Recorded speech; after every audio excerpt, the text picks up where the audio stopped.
in today's video, I'm going to be taking you guys around the capital of Crete. This is Heraklion, which has so much more than just beautiful streets, rich history, and a great museum, but also some amazing restaurants with some great food.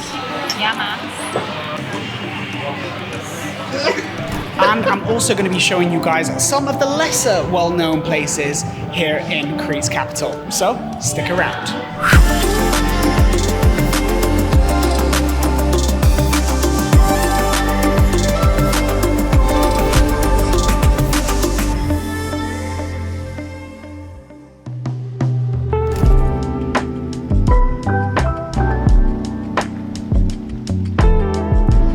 And good afternoon from the beautiful island of Crete here at Pilot's Villas. We've had a very, very slow morning, just chilling by the pool, and I think it was well deserved. What do you think? Agreed. I think we've had a very busy few days, which if you haven't already seen those videos, you need to check out the playlist here in Crete because we've been doing lots of good stuff, enjoying a lot of the beaches. And today we've just decided to start it by relaxing by the pool and reading my very favorite Crete book. If anything you buy whilst planning your trip to Crete, it is the Lonely Planet Guide. I can highly recommend it. It's where I'm getting a lot of my recommendations. But for this afternoon, considering it is 2:30, we're gonna go and explore Heraklion, the town over there, which is actually Crete's capital.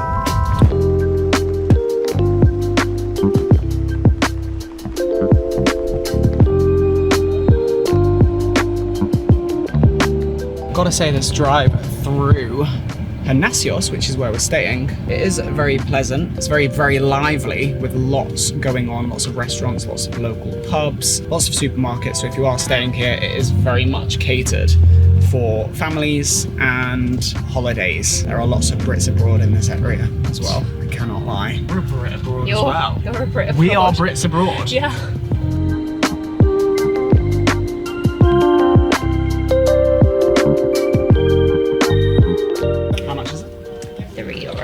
Three day. What? Yozaroos. Yozaroos for full day parking. Yes. Not bad. And so we've made it to Heraklion, which is the 5th biggest city in the whole of Greece, and it's actually the capital of Crete. So we're going to explore that today. And we're starting by parking in the port parking area, which is €3 for the full day, which is quite nice. And as you can see, we're walking through the marina, seeing all the lovely boats, which is quite pretty. It's really pretty. So from the car park, we're making our way over to the restaurant and we're walking through this main road almost, which has loads of little shops, little souvenir places, and also lots of places where you can get a snack and ice cream and all sorts. It feels very holiday-esque, as you like to say. Yeah, it does. You've got some jewelry if you fancy that. Beautiful. Little fridge magnet, and also some lovely shoes with pom-poms on them.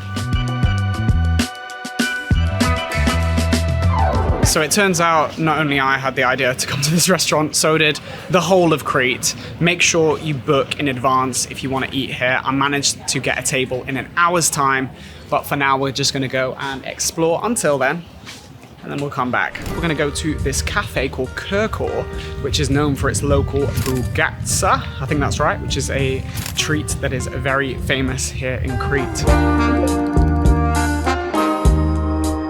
So what is this? This is the Bougatsa. Bougatsa. Yes. And what is inside it? It's cream inside. Cream Vanilla cream. and phyllo pastry. Yes, yes. You already know you're going to like it. It's got custard in there as well. Phyllo pastry. All the good stuff. What's it doing for you? Everything. Is it? Yeah. Out of 10. 10. The only thing you could add is apples. I shall be the judge of that. So this is a very traditional Cretan dish right here. It's tend to be eaten first thing in the morning or during midday as a snack. It's beautiful. That cinnamon gives it a kick on the top. The pastry is beautiful. And the custard is so sweet.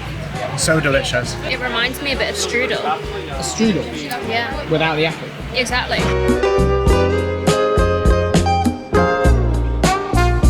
Now here I'm also going to be trying the traditional Greek coffee, which is a lot stronger than ordinary coffee. But this is in fact my first coffee of the day, so I really need it, and long overdue. Wow, very different, nowhere near as bitter. It's not got any milk in, but it doesn't need it. It's actually really tasty. I'm impressed. Would you like to try some? No, thank you, but I'll be glad once you've drank it. Yeah, you will, definitely. Once I've had that caffeine hit, totally. So Bougatsa is definitely something that you should try whilst you are here. It is a very authentic dish. I'd probably suggest having it after your lunch, but this is definitely the spot to have it because they are cooking it fresh in this place right here. I've seen the lady, she's cutting it, she's cooking it, baking it, whatever you do with phyllo pastry. You bake it? You bake it. I'm not someone that does kitchen stuff other than HelloFresh. But still, it's been delicious.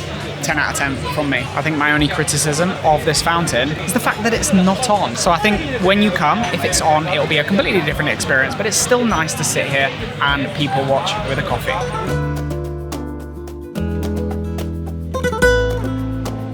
And it is lunchtime and we've come to a restaurant called Peskesi, which is in the heart of Heraklion.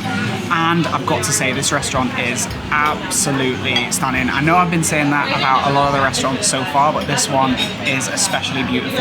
And also, it's a really interesting story here because they actually grow all of their produce, all the ingredients in the local farm, and it goes straight to the table after they've cooked it, of course.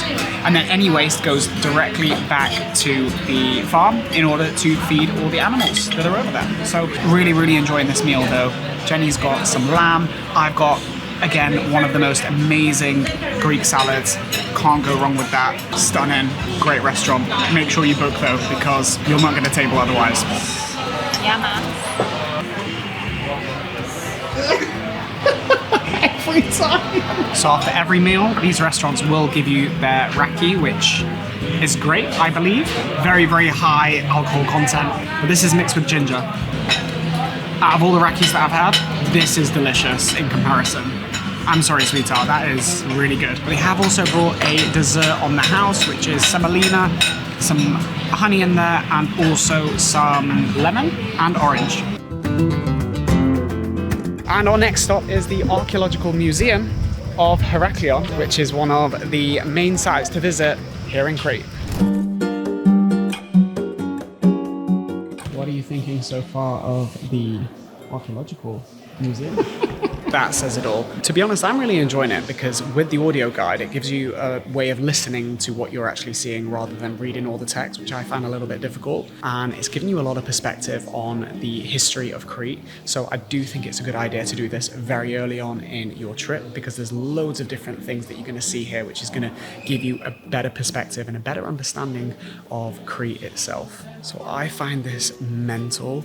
These huge jars is what was used to carry wine, olive oil back in those days. So Jennifer was wondering what I find interesting about seeing all of this stuff is putting that into perspective. Like way back when, that is how they carried olive oil.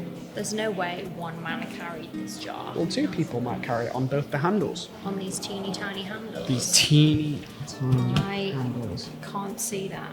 That's why you've got to imagine it. Imagine in another 3,000 years.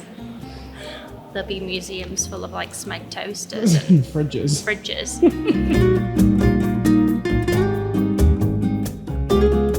So we've done half of it. An hour later. She lied at the front door. She told me 1 hour in total. No, unless Matthew's a slow reader. She meant 1 hour each floor. No, she did not. Time for another hour. Yes. Jennifer feels like she's on a school trip. I am. You taking notes? Informative. You're going to get tested on it later. I will fail that test.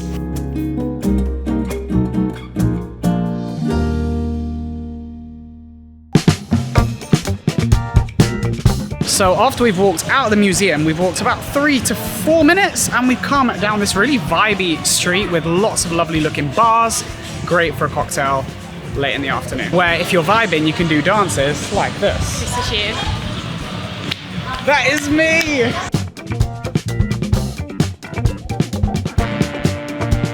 And here we have yet another thing you need to see here in Crete, in Heraklion. This is the Venetian Logia. Logia? Logia. This is very cool and definitely worth checking out. It's lovely at this time of the evening as well, where all the light is pastel. Yeah.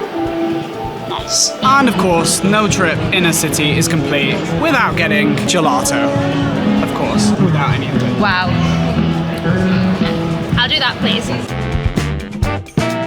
And just like that, we've come to the end of the walking tour of Heraklion, which is the fort. And it is right by the harbour, and this is the perfect time to be here when the sun has set and you get the beautiful pastel colours in the background. So you could just spend like half an hour here, just watching the sun go down, admiring the sky, the beautiful colours, and of course, the moon in the distance.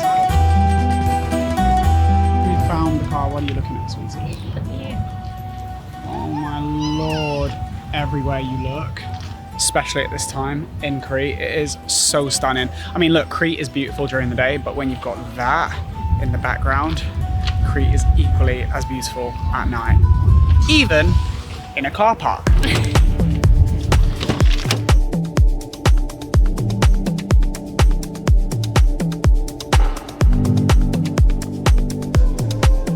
And so to finish today, we have come to a restaurant, bar and club called Manitu. This is a very, very vibey spot. There's a DJ and there's a club downstairs that opens at midnight and closes At 7 a.m. So if you guys want to dance, you want to have a good night, electronic music, this is the spot. And I guess the best way to watch a sunset, given it's called Manitu Sunset Bar. But we're just going to enjoy these Aperol Spritzes and end today's video. So I hope you guys have enjoyed this one. If you have, hit that like button, hit the subscribe for more videos. And I guess with that being said, I'll see you in the next one.